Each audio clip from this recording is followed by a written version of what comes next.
based on your experience, does it sound to you like this proactive real-time system could significantly help what I'll call the skills gap, both on the rig and in the office? That's the real conundrum. Can I go first? Even if there's not a skills gap, there's a time gap. We are in the office tasked with cost control, watching the drilling operation, going to meetings, dealing with the drilling manager, putting time depth curves together. I can give you a list as long as my arm. I don't sit and watch the EDR system all day, or even, I'll bet you, I don't even see it for 20 minutes straight in a one block of time. So that's a huge issue there.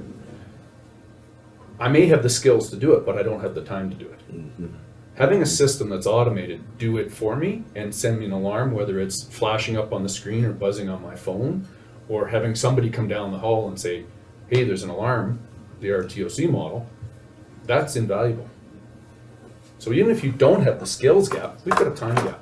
None of the operators out there that I know of have too many engineers, have too many supervisors or superintendents.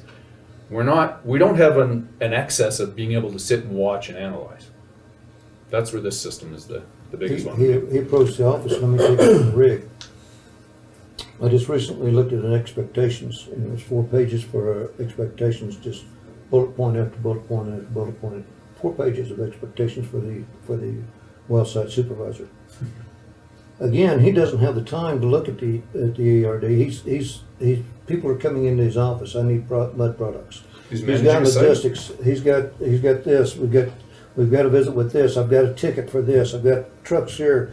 I mean, it's constant right there, and the fact that he's dealing with personnel, logistics to keep that rig running, and he'll glance over at it and he'll take a glance at it and say, yeah, okay, looks good.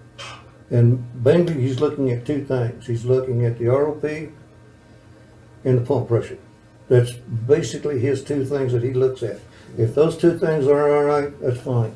If they're not okay, then he has to take the time, and he doesn't make a decision. He makes a phone call, and he has to get a hold of somebody in the office that is in a meeting. So if there is a hazard, that hazard still belongs. Everything has to do with, as Jim said about, is a timeline. Can I add to that? Mm-hmm. This drilling supervisor and the driller are looking at real-time data, right? Mm-hmm. Truthfully. And their window is probably, on that entire screen, might be 5 minutes. So they see, when he looks at the screen, everything looks okay. What he doesn't see is, and that window, that 5-minute window might include a connection. Let's pick on connections and stuff. Right. He might see a connection, but he certainly doesn't see the trend from the last 5 connections. He doesn't see the trend in drill pipe pressure or differential pressure, whichever one you want to look at. He doesn't see the trend. He sees a 5-minute window, and then his attention's here, and a little while later he sees another 5-minute window. There is no trending going on in his mind. He doesn't have time to. And a lot of the EDR systems, no matter who you want to pick on, whether it's Payson or NOV or Corova, it doesn't matter. Is you've got a 5-minute window, you have to then scroll. You've got to change your time scale, and you have to scroll back and physically go through and look and see what the trend is to know what your last connection, how does it stand. They don't have time to do that, and it's not easily facilitated with the systems we have right now. On a system like our task that does the trending for you, that's the alert. It's already doing that. I think on the trending, when I think about from the geological or the mud logger that's on a well site, they're more of a value added service to what's going on with the drilling. They're not, everything they get is lagged. Gas is lagged, mm-hmm. Cuttings are lagged. So everything that's happening right now is... It's already happened. Yeah, it's too late, right? And there's nothing we can really do and say, hey, we're taking a kick. Well, that's too late. You already took a kick. But with the proactive, as we're going earlier in the well, and we know what the formations are going to be, what we expect the lithology to be, we know what our hydrocarbons we're expecting to be, with gas ratio analysis, you can get that interpretation trending. like you're talking about early on, are we moving into what we were expecting? That feeds back into the PRTS system, and it is added to it. We're looking at cuttings, are we looking at cavings, do they look unusual?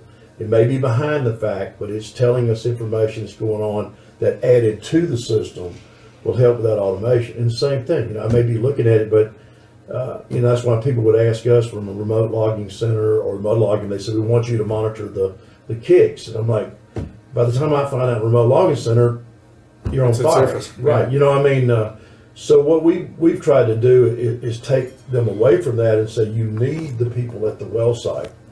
But you also need good equipment. You need quality gas kit equipment, repeatable, and that's what that mud logger well site geologist a lot of times do. He may be geosteering the well, he's collecting cuttings, he's cleaning them, he's describing them, he's making his log, he's sitting there report in. So just like he may have an EDR screen, but he's not looking at it constantly. He's got alarms set too.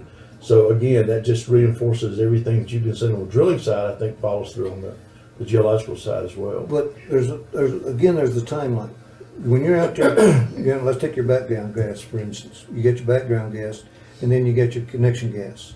The connection gas is really what's telling you what's going on down the hole, because the fact is when you're static, it's when you're taking your ECD away from the hole. So, but how long is it taking you to get that? You know, Right. It could be a 30, 40, how deep you are, it How could be many 30, connections 40 you have in the minutes. hole? Exactly. Exactly. So this connection issue is always fascinated me. I saw a couple of astonishing numbers just recently, and one of them was a claim by an operator, and I'm sure it's true, that if they could save 2 minutes of connection, that would translate to $5 million a year cost savings. But here's the problem, and that's why we need to talk about connections some more. If you translate that and compare that to, say, one Oklahoma Prior Trust blowout, it would take 30 years to pay out that saved connection cost. And if you really want to compare it to something, compare it to, say, the Macondo, and the total loss on that would take 14,000 years. So this whole issue around connections, when you have ballooning, when you have connection gas, when you have flowing, and you haven't ascertained the fingerprints of a wellbore, and whether you're flowing or whether you're ballooning, you're really asking for a hazard. So while connection time is important, it's way secondary to ascertaining what's really happening on the connection. And as Jim pointed out, and I want to move this to Jeremiah, he found a way, and we found a way within the RTAS system to look back, accumulate, and watch the 5-hour window on the stuck pipe incident. Jeremiah, you want to talk some about that? Yes. So meeting with Jim, we kind of looked at what we had in existence for watches and alarms at the time, and you actually kind of suggested looking across these multiple connections, multiple slides, and being able to compare what was happening in the data in the most recent slide or connection with what happened in the last 3 or the last 5 or last X, basically. So it was a bit of a challenge to figure out exactly how to do that. Luckily, we already had a lot of state detection that really helped us categorize data and line it up in a way that made sense. But essentially, we built just that, is a way to look across activity states and compare the data that was gathered during those activity states. And the reason I state it like that is because we didn't just build looking back across previous connections or looking back across previous slide events. We're looking back across specific states. So if you wanted to look at drilling events stand by stand, we would be able to do that. And we look to see, okay, you've started this state, you've continued this state, and you've ended this state. And so that's all grouped together. And then the next time you do the same action, we'll do the same thing and group that data together. And then what you'll see is fingerprinted charts of those two states compared against each other. And the idea is that you should be able to see both at the same time. So, for instance, let's use gain loss. So you see gain loss dropping the last 5 stands the same amount. And then maybe gas is a better example, actually. I'm sorry. You look at the gas dropout rate, and it's the same for the last 5 connections. And then suddenly you have something that's vastly different, or that it doesn't drop out at all. Being able to compare that against what happened before, is this something that's been building up slowly? Is this the first time this has happened? Really tells you where you are on that issue, and hopefully helps troubleshoot it as well. If I understand you, then you're doing learning lessons with this. You're creating learning lessons with what you're analyzing. Yes, so, well, we're laying the groundwork for somebody to, and I need to make sure I understand what you're asking, but we're laying the groundwork for people to manually be able to look at this and critically think about it, and also laying the groundwork in order for them to have lessons learned later. So we've got it documented. There's no AI built against that at the moment. Yes. The whole thing is, the human brain doesn't look at digits very well, right? We've all seen trip sheets that are just digits and it's decimal points, and is it getting bigger, is it getting smaller? You look at it and they go, yeah, it's okay. But if you actually charted it, and this is where the trip chart is, the trip tank chart is a really good one, but even on connections, if you had successive connections and you had the whole shape of it, the hook load reading and that for that connection, you had 5 of them that were back, or 10 of them that are back to back that look very similar. And if you're going in the hole, all you're doing is increasing by the pipe weight that you're going in. And then all of a sudden you've got one that looks way different. That's way easier to interpret, right, as a picture than it is as digits. Right? If you're just looking at hook load values, the human brain doesn't do that very well, and certainly would have to go back, and the driller would have to go back physically and go find those numbers. By displaying it, you're actually forcing them to observe a different thing and not do something. It's like a deliberate act to not do something. You recognize we put it in front of you, now do something. If you choose not to do something, that's a deliberate choice.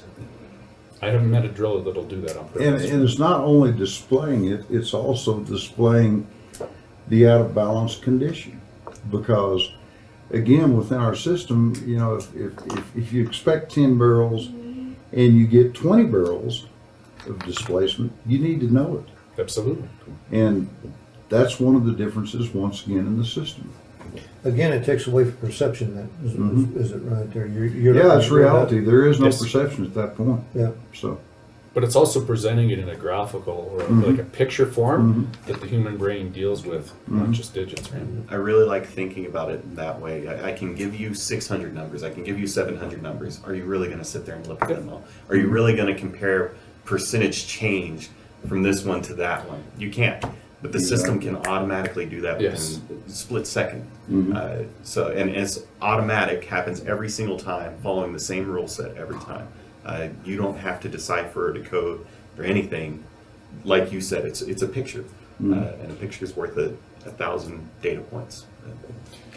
So basically, if I'm understanding this and summarizing this, what we have here is an effective mechanism as part of this proactive real-time system, an effective mechanism to solve the data overload problem that we currently have. We get lots and lots of real-time data. We're drowning in it. But out of that data, trying to get useful, actionable information, that's a whole different problem. But what you're describing and what the proactive real-time system that we have demonstrated here with our DrillSage RTAS system is to translate that data into effective, actionable information.